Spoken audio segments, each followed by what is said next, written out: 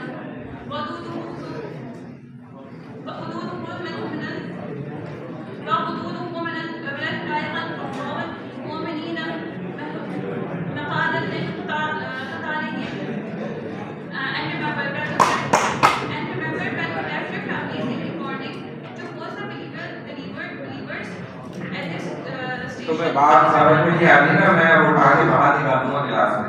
मुसलसल मना कर रहा हूँ, लाखों में लगे हुए हो। जब निकालूंगा ना एक बात तो सारे सीधे हो जाओगे फिर। नहीं समझ आ रही ऐसे।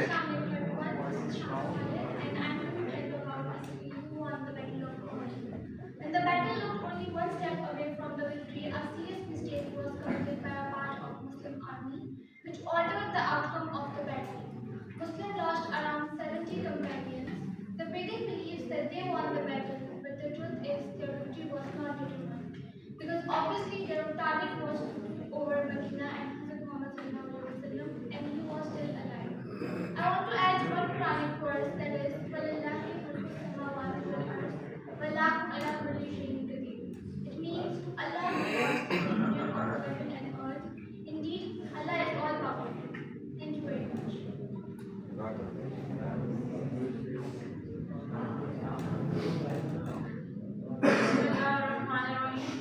My name is Fardasta and today I am here to tell you that why Muslims lose the battle of Uhud. As it's already written in Quran in Surah Al-Imran, verses 152 and 165 that